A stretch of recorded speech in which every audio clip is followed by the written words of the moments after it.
l'éducation ou le travail. Voilà pourquoi mon projet, je l'ai constitué de 2 volets. Le volet formation et le deuxième volet accompagnement. La formation, c'est parce que de nos jours, beaucoup de jeunes femmes n'ont pas eu cette opportunité d'aller sur le banc de l'école. Elles ont juste leur diplôme pour survivre. Pour celles-là, je ne vais pas les renvoyer sur le banc de l'école parce que je n'ai pas ces capacités, mais je peux mettre à leur disposition une formation pour les permettre d'acquérir quelques connaissances, quelques compétences sur des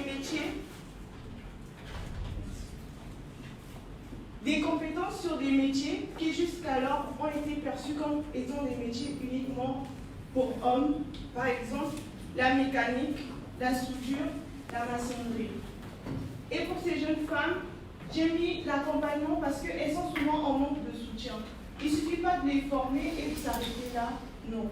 Nous allons les former et les accompagner jusqu'à l'obtention d'un emploi stable.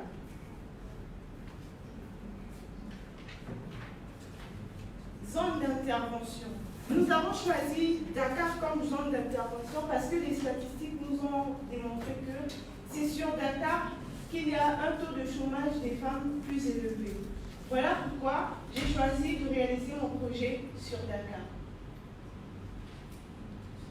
Objectif général.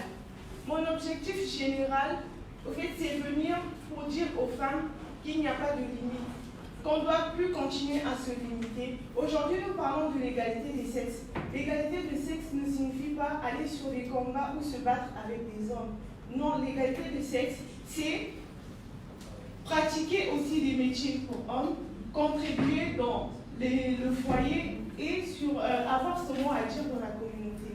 Voilà mon objectif général. Et pour l'objectif spécifique, mon projet vise à former 30 jeunes femmes dans ces 3 métiers que j'ai cités, donc la mécanique, la maçonnerie et la soudure.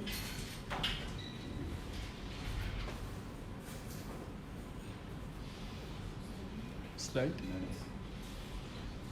Activités prévues. Formation en mécanique, en soudure et en maçonnerie. Nous allons, au fur et à mesure de la formation, nous allons évaluer ces jeunes femmes pour voir si le niveau il est bon ou s'il n'y a pas d'amélioration. Et on va avoir des exercices pratiques. Elles iront sur des terrains, par exemple dans des centres de mécanique, par exemple, exercer sur des voitures, ainsi de suite, pour voir leur niveau d'avancement. Plan de communication. Alors, pour le plan de communication, c'est plus au niveau de l'accompagnement. Pour les aider à obtenir un emploi, on ira vers des entreprises en faisant des flyers, en parlant de des universités et un peu partout.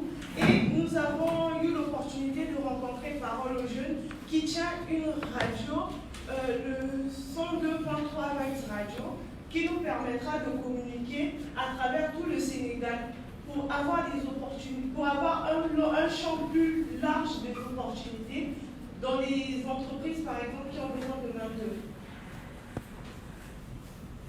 Résultats attendus.